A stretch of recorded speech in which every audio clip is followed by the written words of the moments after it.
बीती रात कयामत की रात रही। आज इस कार्यक्रम में मैं आपके सामने दो बड़े मुद्दे लेकर आ रहा हूं। क्या खामेनी की मौत के बाद दुनिया वर्ल्ड वॉर 3 की तरफ बढ़ रही है? और दूसरा, द चाइनीज कनेक्शन, किस तरह से चीन पर्दे के पीछे ईरान की मदद कर रहा है और यह अमेरिका और इस्राएल के लिए जबरदस्त सिरदर्द का सबब है। मगर उससे पहले बहुत ही त्वरित अंदाज में, ब्रेकिंग न्यूज के अंदाज में मैं आपके सामने पेश करना चाहता हूं कि पिछले 12 घंटों में क्या हुआ। अगर आप अभी अभी इन खबरों पर निगाह डाल रहे हैं, आपके स्क्रीन पर एक एक करके। ट्रंप ने कहा युद्ध 4 हफ्ते चलेगा। इस्राएल कर रहा ईरान के रिहायशी इलाकों पर हमला। स्कूल से लेकर ईरानी स्टेट टेलीविजन पर हो रहे हमले। ईरान का दावा, अमेरिकी सैनिक ठिकाने उसके निशाने पर। बोले ईरानी नेता, हम लंबे युद्ध के लिए तैयार हैं। और चीन ने पहली बार की ईरान से बात। सही सुना आपने दोस्तों, चाइना ने पहली बार ईरान से बात की है। चाइनीज फॉरेन मिनिस्टर वांग यी ने बात की है ईरान के विदेश मंत्री अब्बास अराक्ची के साथ। और इस बातचीत के बारे में हमें क्या मालूमात है, आपके स्क्रीन पर। चीनी विदेश मंत्री वांग यी ने ईरानी विदेश मंत्री सैयद अब्बास अराक्ची से फोन पर बात की। चीन ने कहा कि वो ईरान की संप्रभुता, सुरक्षा, क्षेत्रीय अखंडता और राष्ट्रीय गरिमा की रक्षा के समर्थन में उसके साथ खड़ा है। साथ ही चीन ने कहा कि ईरान को अपने वैध और कानूनी अधिकारों व हितों की रक्षा करने का पूरा हक है। चीन ने अमेरिका और इस्राएल से अपील की कि वे तुरंत सैन्य कार्रवाई बंद कर दें, तनाव को और बढ़ने से रोकें और इस संघर्ष को पूरे मध्य पूर्व में फैलने से बचाएं। इंतजार कीजिएगा दोस्तों, पर्दे के पीछे चाइना ईरान की किस तरह से मदद कर रहा है, किस तरह की हथियार डील्स दोनों के बीच हो रहे हैं, उस पर किस कदर रहस्य का पर्दा है, वो तमाम चीजें मैं आपके सामने लाने वाला हूं। मगर सबसे पहले दोस्तों, मैं आपको बतलाने वाला हूं अमेरिकी विदेश मंत्री मार्को रूबियो का एक निहायत ही वाहियात बयान।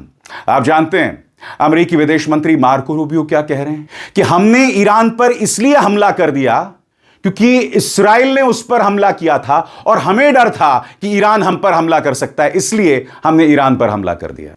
वो ईरान जो आपके साथ बातचीत कर रहा था, वो ईरान जो ये कह रहा था कि हमें अमेरिकी शर्तें मंजूर हैं बातचीत में, उस पर आपने हमला किया, उनके सुप्रीम लीडर खामेनी को मौत के घाट उतार दिया।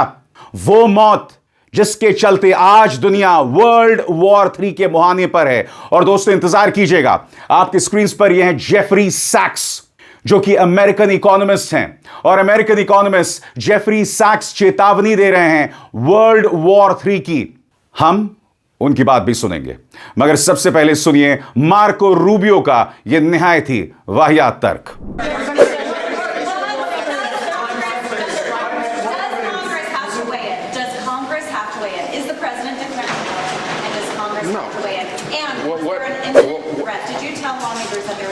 There absolutely was an imminent threat, and the imminent threat was that we knew that if Iran was attacked, and we believed they would be attacked, that they would immediately come after us.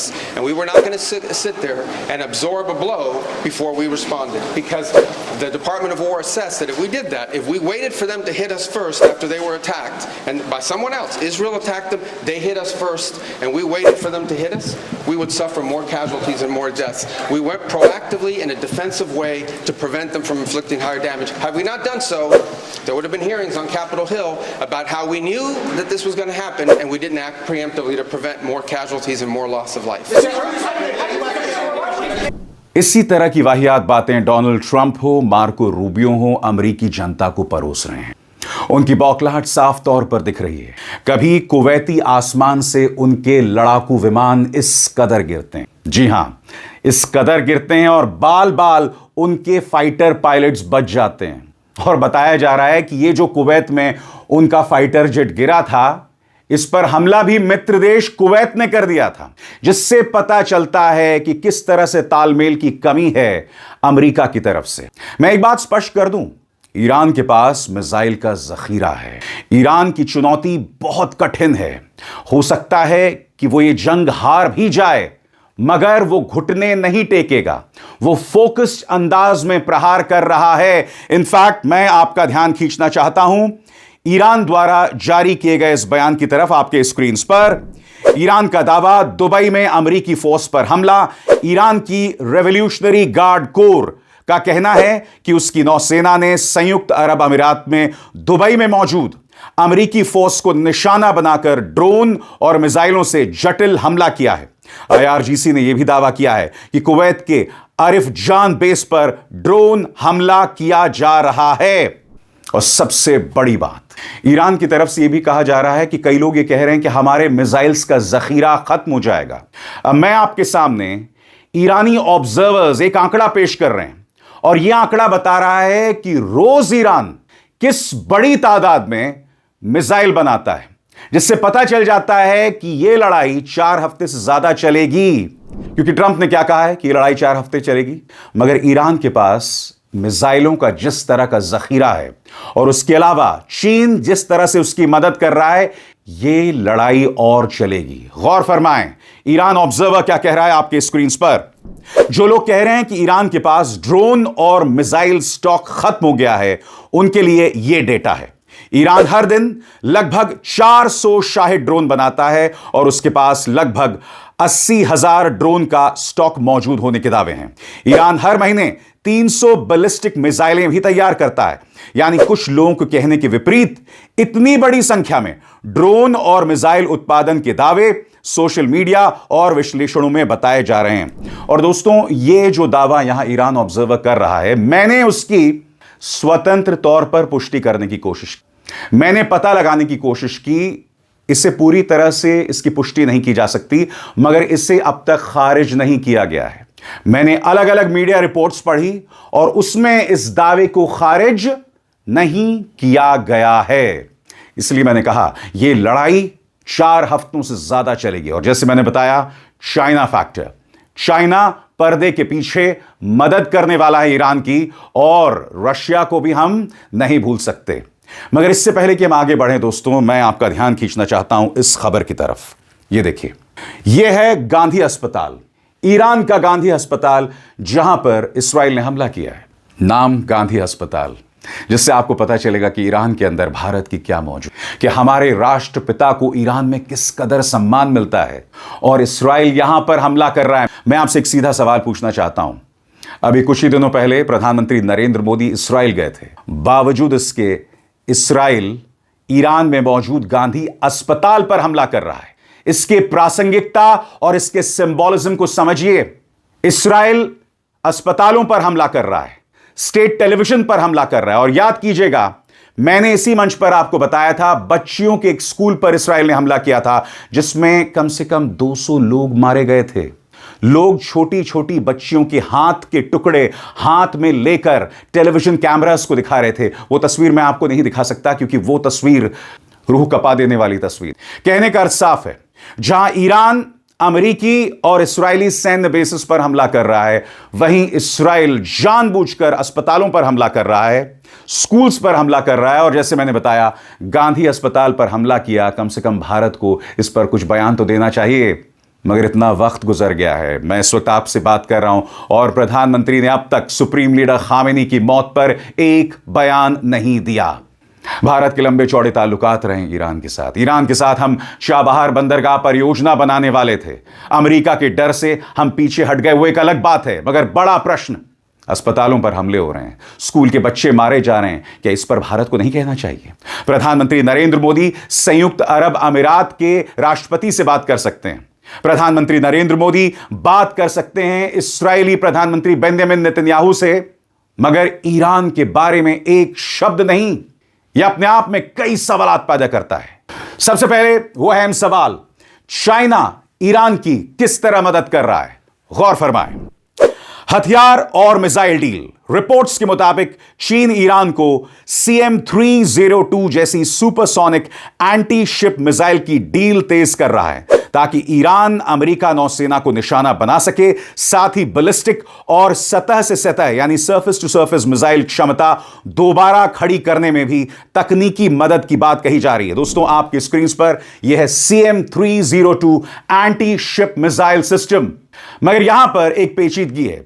यह खबर कहीं और से नहीं, बल्कि Chinese media की तरफ से आई थी कि यह डील दोनों के बीच में होने वाली है। मगर आपकी स्क्रीन पर यह हैं चीन की विदेश मंत्रालय की प्रवक्ता माओ निंग। माओ निंग ने इस डील को सिरे से खारिज कर दिया है, मगर आपको समझना पड़ेगा कि चाइना ऐसा क्यों कह रहा है, क्योंकि चाइना दुनिया में यह संदेश नहीं देना चाहता कि इस वक्त जंग चल रही है और वो इस जंग में एक पक्ष की मदद कर रहा है। चाइनीज फॉरेन मिनिस्ट्री की प्रवक्ता ने क्या कहा आपके स्क्रीन पर।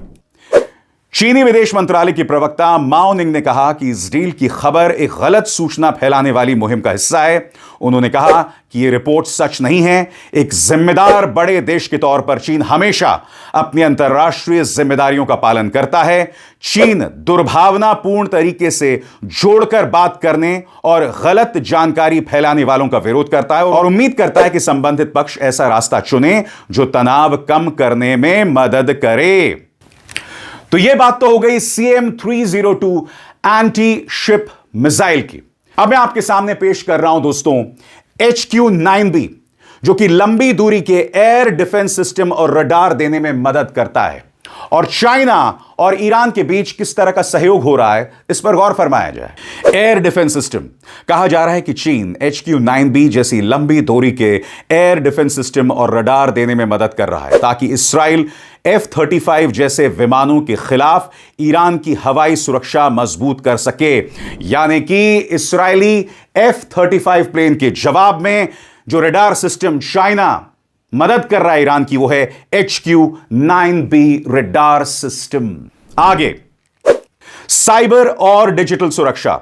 जनवरी 2026 से चीन कथित तौर पर ईरान में पश्चिमी सॉफ्टवेयर हटाकर चीनी सिस्टम लगा रहा है ताकि CIA और मोसाद जैसी एजेंसीज की साइबर घुसपैठ रोकी जा सके। क्योंकि आपको याद होगा दोस्तों, जब से जंग शुरू हुई है आपने गौर किया होगा, अक्सर जब भी इसराइल प्रहार करता है किसी भी देश पर तो वहां पर साइबर अटैक भी करता है। इनफैक्ट एक ऐप है जो ईरान पे चल रहा है, उस ऐप के जरिए उसे हैक करके इसराइल ने भ्रामक जानकारी फैलाने की कोशिश की कि हथियार डाल दो और व्यवस्था के खिलाफ बगावत करो। मगर इसके अलावा इसराइल बहुत ज्यादा नहीं कर सका है। क्यों? क्योंकि चाइना ने पूरे इंटेलिजेंस सिस्टम को रिप्लेस कर दिया है, साइबर सिस्टम को रिप्लेस कर दिया है, अमेरिकन सिस्टम की जगह चाइनीज सिस्टम लागू कर दिया है। आगे तेल खरीदकर आर्थिक सहारा। चीन अभी भी ईरान का बड़ा तेल खरीदार है। प्रतिबंधों के बावजूद अलग अलग नेटवर्क के जरिए भुगतान कर रहा है, जिससे ईरान को युद्ध के दौरान पैसे मिलते रहें। Diplomatic support. चीन ने अमेरिका इसराइल की कार्रवाई को आक्रामक बताया है और सीज फायर की मांग की है। अंतर्राष्ट्रीय मंचों पर वो ईरान को पूरी तरह अलग थलग पड़ने से बचाने की कोशिश करता है। रूस ईरान के साथ रणनीतिक तालमेल। चीन, रूस और ईरान मिलकर नौसेना अभ्यास और इंटेलिजेंस शेयरिंग जैसे कदम उठा रहे हैं ताकि अमेरिका को यह संदेश जाए कि ईरान अकेला नहीं पड़ रहा है। और आगे बढ़ने से पहले एक जरूरी संदेश, मेरे कार्यक्रमों के लिए आप नोटिफिकेशन का इंतजार मत कीजिए, मेरे चैनल में जाइए और खुद जाकर कार्यक्रम देखिए और रहिए अपडेटेड। इसलिए बहुत जरूरी हो जाता है कि जेफरी सैक्स क्या चेतावनी देते हैं, क्या है उनकी मुख्य चेतावनी, गौर फरमाया जाए। सैक्स का कहना है कि खामेनी की हत्या ने हालात को बेहद खतरनाक बना दिया है और इससे मिडिल ईस्ट में आग फैल सकती है। अगर यह लड़ाई लंबी चली और बड़ी ताकतें जैसे रूस और चीन किसी न किसी रूप में शामिल हो गए तो मामला ग्लोबल टकराव की तरफ जा सकता है। उनका तर्क है कि अमेरिका एक साथ कई मोर्चों पर उलझ रहा है, ईरान के साथ खाड़ी में, रूस के साथ यूक्रेन में और चीन के साथ एशिया में। ये मिलकर वैश्विक स्तर का संकट पैदा कर सकते हैं। आपको ये समझना पड़ेगा दोस्तों कि अमेरिका पर काबिज है ये शख्स, अमेरिकी राष्ट्रपति डोनाल्ड ट्रंप, जिनके मानसिक संतुलन पर सवाल उठाए जा रहे हैं। अमेरिका इस वक्त, जैसा कि जेफरी सैक्स कह रहे हैं, कई मोर्चों पर उलझ रहा है। इसका मतलब आप जानते हैं, जब आप कई मोर्चों पर उलझते हैं तब गलती की गुंजाइश होती है, तब किसी तरह के मिसकम्युनिकेशन की गुंजाइश बनी रहती है। और ऐसे में अगर अमेरिका और रूस में किसी तरह का छोटा सा सैनिक टकराव शुरू हुआ, जिसका इशारा जेफरी सैक्स कर रहे हैं, तो आप जानते हैं ये वर्ल्ड वॉर 3 की तरफ हमें ढकेल सकता है। आगे, अगर जंग बढ़ती है और स्ट्रेट ऑफ हॉर्मुज जैसे अहम तेल मार्ग बंद होते हैं तो दुनिया भर में तेल सप्लाई और अर्थव्यवस्था हिल सकती है।